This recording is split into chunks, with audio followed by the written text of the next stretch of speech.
Hello, नमस्कार मंडळी. आज आपण बनवणार आहोत शेवयाचा शिरा. आपण मोस्टली शेवयाची खीर वगैरे खातो, पण मी आज शेवयाचा शिरा बनवणार आहे. त्यासाठी लागणारं साहित्य आहे, इथे मी शेवया घेतलेल्या आहेत, दूध आहे, साई सकट घेतलंय मी दूध, तूप आहे,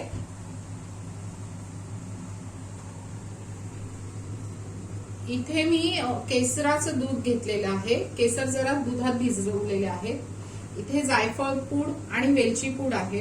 इथे काजू, बदाम आणि मनुके हे घेतलेले आहे. चला साखर. आता चला आपण कृतीकडे वळू. तूप टाकूया. जरा आपण ड्रायफ्रुट्स परतून घेऊ. तुपावरती आपण काजू, बदाम, मनुके भाजून घेतलेले आहेत. आता आपण त्याच तुपावरती जराशा शेवया पण परतून घेऊ. शेव चांगली परतून झालेली आहे. आता ह्यामध्ये आपण दूध घालू. दुधामध्ये शिजवायचं आहे.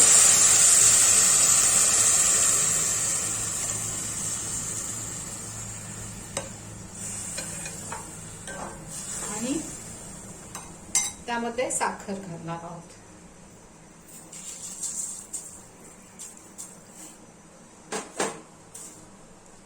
आता त्याला उकळी येऊन द्यायची.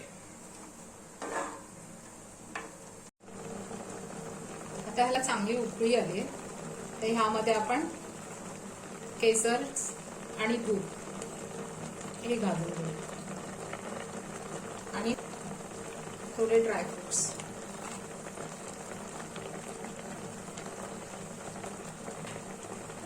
मिक्स करून घेऊ आपण. आपण दूध टाकलेलं आहे, तर ते थोडा आटलेलं आहे. तर आपल्याला पूर्ण दूध त्याच्यातलं नाहीसं करायचंय, त्यामुळे ते हलवत राहायचंय. तर दूध आपलं मोस्टली ह्याच्यात दिसत नाही आहे. तर आपण ह्यामध्ये जायफळ आणि वेलची पूड घालून घेणार आहोत.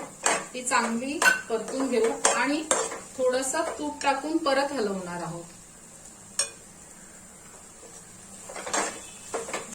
जोपर्यंत तूप सुटत नाही तोपर्यंत आपल्याला हे हलवत राहायचं आहे.